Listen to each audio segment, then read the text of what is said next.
Анализ ситуации показывает, что растут количество обращений среди граждан. В частности, если мы будем говорить о своей работе, потому что наша работа ориентирована на южные народы, обращения растут, их количество на сегодняшний день более 130, представлены самые разные сектора общественной жизнедеятельности, но в основном превалируют это религиозные вопросы.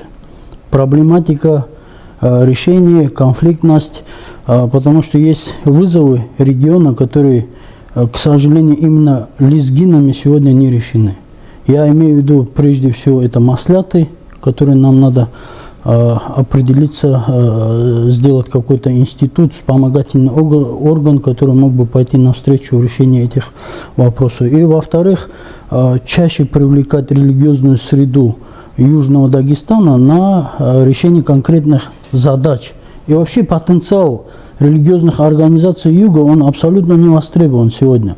Сегодня мы можем говорить или даже сделать какие-то действия, пригласить более авторитетного человека с того конца света, что это, конечно, полезное дело, никто не против этого, но в это время обделяем местных религиозных авторитетов своим вниманием и не обращаемся по таким спорным моментам, вопросам, и создается тем самым проблематичная ситуация. Это первое. Во-вторых, хотел бы сказать, что молодежные проекты, которые заявлены группой бизнесменов лезгинов, они так и остались виртуальными, к сожалению. Этот вопрос тоже не решен, и это вызывает очень много споров, недоверия и кривотолков.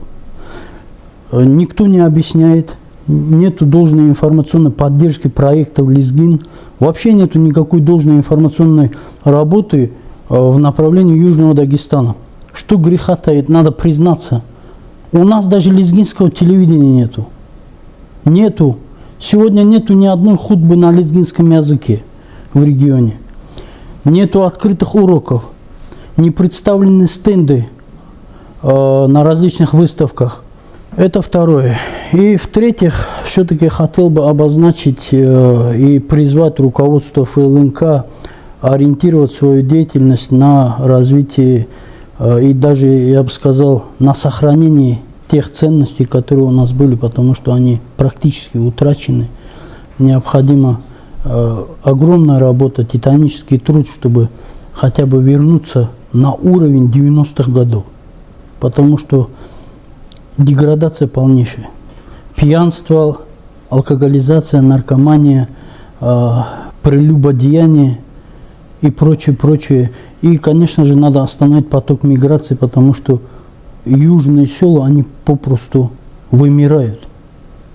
Молодежь сегодня уезжает, не видя никаких перспектив, а столичная бизнес-структура так и до сих пор ограничивается общими декларациями, попросту говоря, хабарами, занимаются, и никакой реальной помощи, конкретики нету.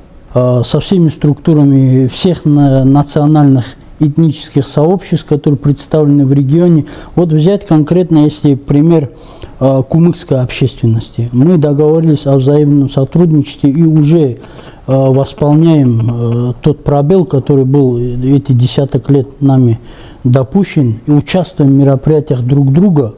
Вот последнее мероприятие касательно вопросов освещения земельных конфликтов, очень хорошее мероприятие было сделано.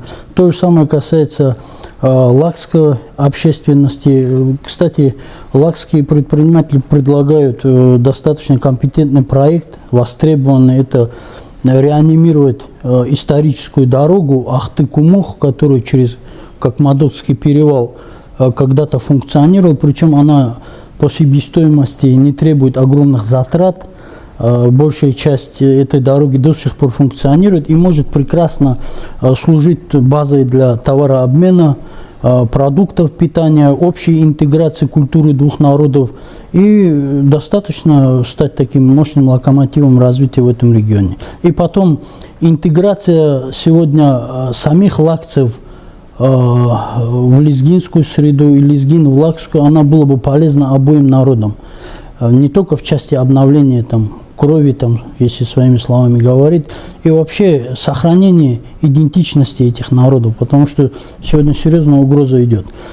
Надо представлять, что такое сегодня Южный Дагестан. В Южном Дагестане, к большому сожалению, приходится это отмечать, представлены все, кроме лезгин. От Дербента до Ахту. Там есть Турция, там есть Иран, там есть Азербайджан, там есть Россия, там есть Грузия, там есть Армения. Но там нету лезгин. Вот что удивительно. И никто ничего не делает в этой части. И та работа в этой области, которые, вот, тенденции, которые сложились вот, к интеграции общественных организаций, которые могли бы восполнить этот пробел, меня сегодня радует.